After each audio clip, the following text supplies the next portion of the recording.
Okay, folks, welcome to a short talk about creating still lifes. In this talk, we're going to talk about making more dynamic still lifes, especially when we're outside of class. We're going to talk about composition, building still lifes, foreground, middle ground, and background, and we're going to have a lot of tips about lighting our still lifes.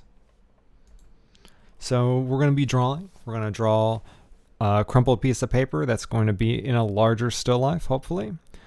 Some people are doing a really good job at citing proportions and thinking about how they're going to capture, volume. And this is a pretty, interesting drawing. We have this really kind of illuminating, kind of crumpled piece of paper. It's got all these great gradations. It's shaded really nicely. But once we get past looking at how nicely it's shaded, it's a pretty boring composition. There's a lot of negative space going on. There's tons of paper that could just be used, right? It's kind of a waste of paper. It's a nice drawing, but there's a lot of real estate that could be used in this drawing. So when you think about when we're creating compositions, how can we make something that's a little bit more active? This starts to get there, but at the same time, it is a kind of strange use of space. It's a little bit more abstract. It's kind of this overhead shot with some contrasty shadows. There really isn't much depth within this drawing. So we need to think of ourselves as directors. Some of us might be going into video or photography or animation. We need to think about ourselves setting up a shot as a director, a cartoonist, a photographer. We need to take out that viewfinder. We need to create dynamic compositions. So we need to look through the world and try to find good senses of depth, good focal points, good interesting angles and perspectives. One thing that we need to be looking for and creating within our still lives is a foreground, middle ground, and background. So this is a pretty decent example. We have some hills and mountains, and there's atmospheric perspective, and they get lighter as they go back into space. And even though we're not going to be drawing, sweet mountains, those don't exist around here, we can still create foreground, middle ground, and background in our drawings, even inside of the dorm. So we're going to be thinking about how can we have foreground, middle ground, and background within our images to create a good, dynamic, deep space within our drawings. You see it all the time in film. There's a person that's breaking the foreground. That's kind of our focal point.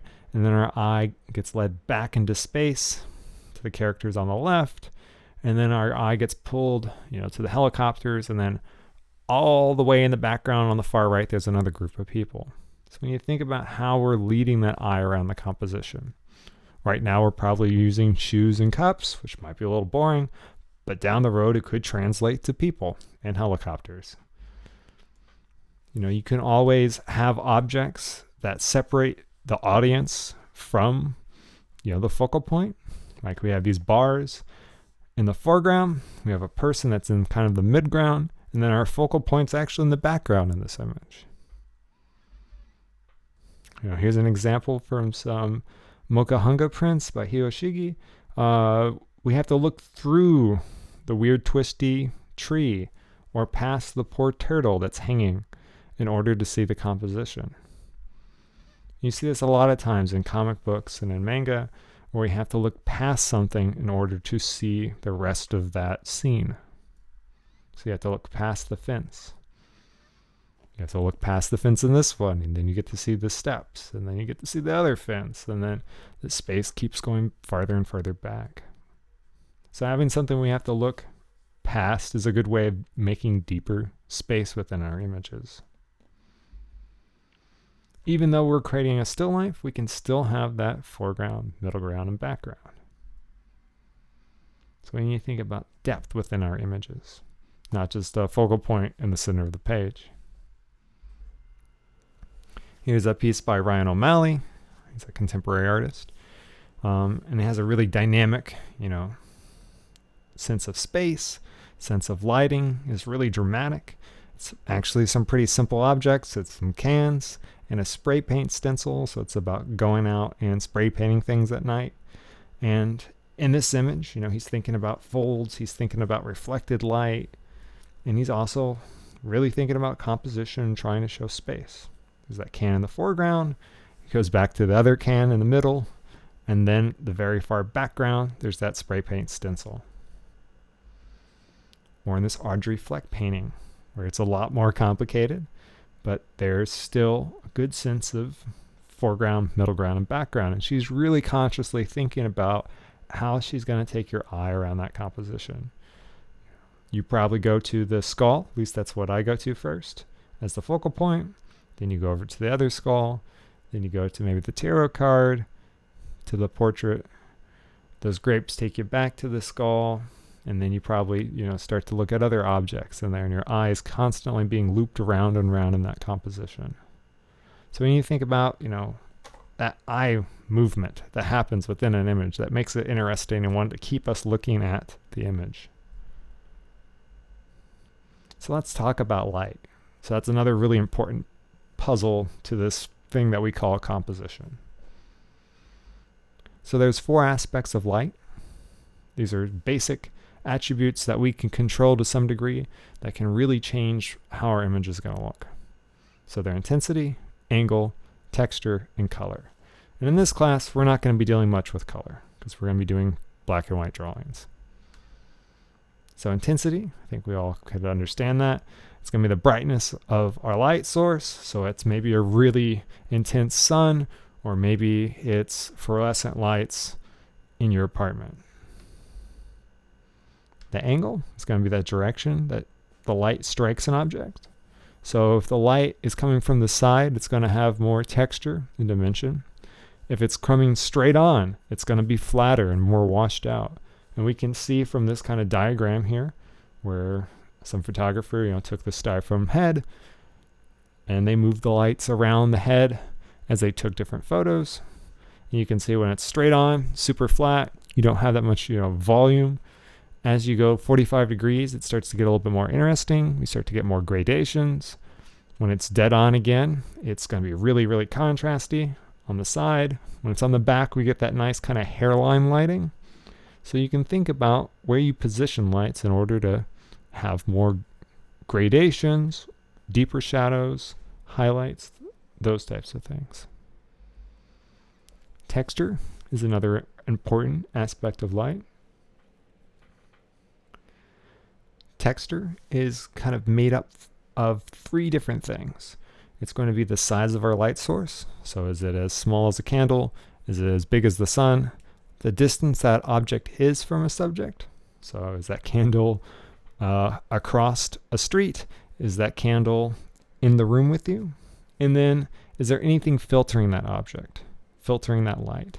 So if you are in photography or video, there's lots of different shims and diffusers and all sorts of stuff that you can use to bounce light and to cut light and to model light. When you're in your dorm, we're going to have to get creative and think of ways of, sculpting with light. So that texture or light quality can be broken into 2 different things. So we have hard light and soft light. And we can see the examples on the right of hard light and soft light. So hard light, our light source is going to be smaller, and it's probably going to be farther away from the subject. So if I have a really small flashlight and I shine it down a street and it's really dark and it hits you, it's going to have, really dark, sharp shadows.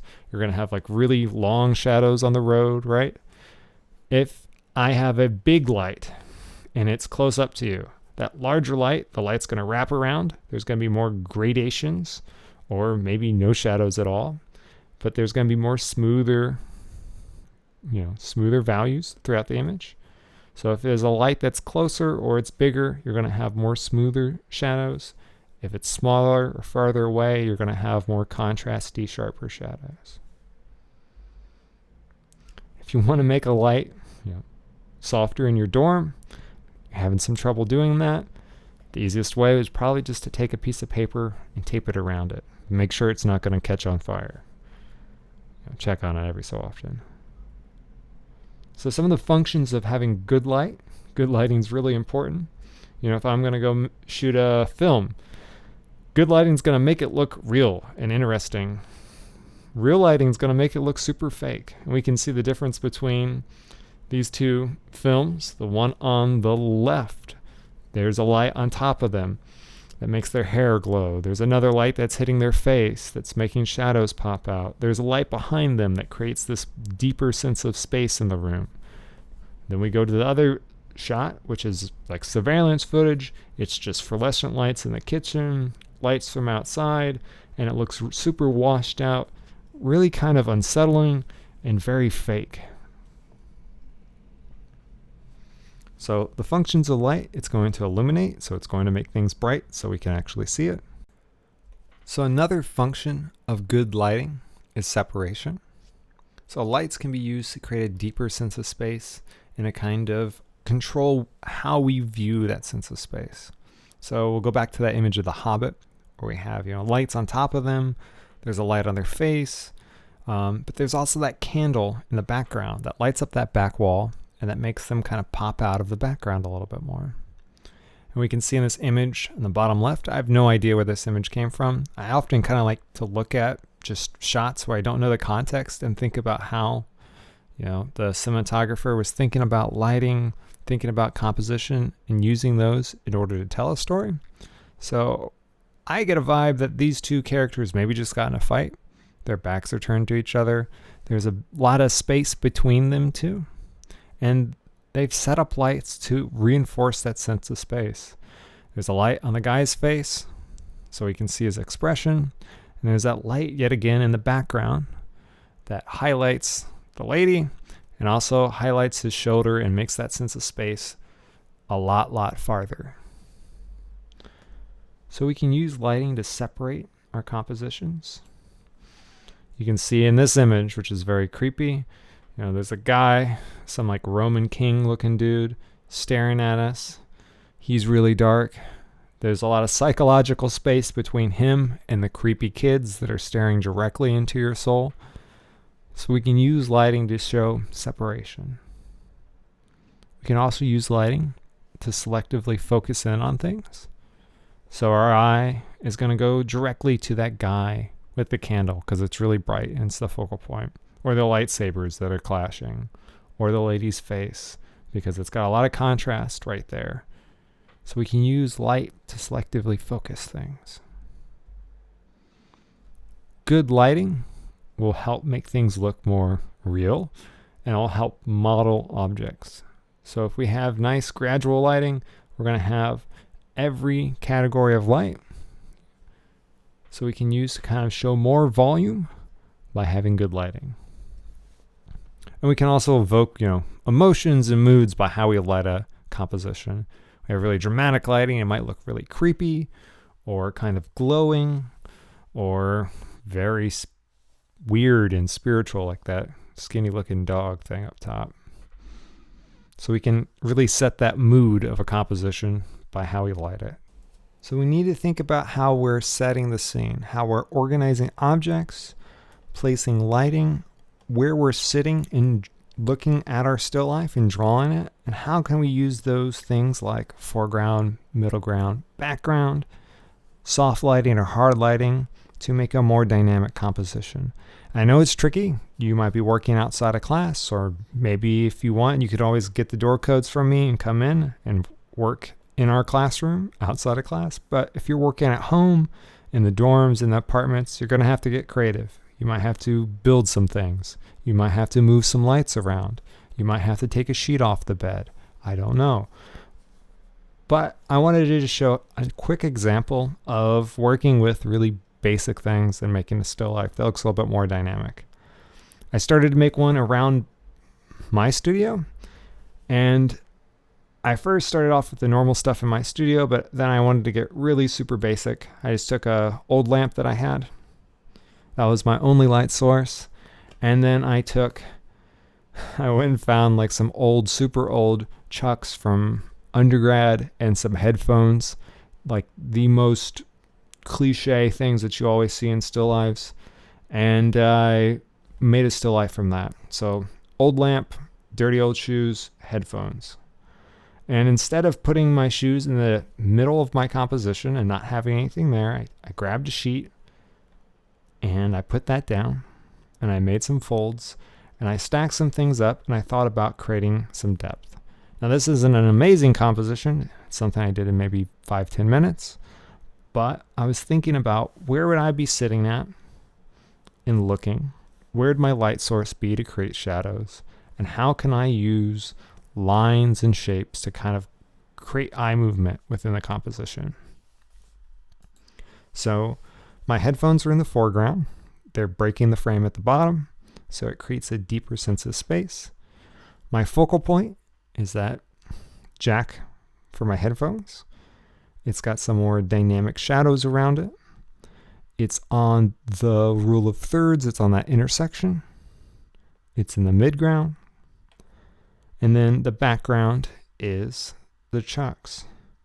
And I used the different lines from the strings to kind of pull your eye around the composition, and it kind of creates a figure eight.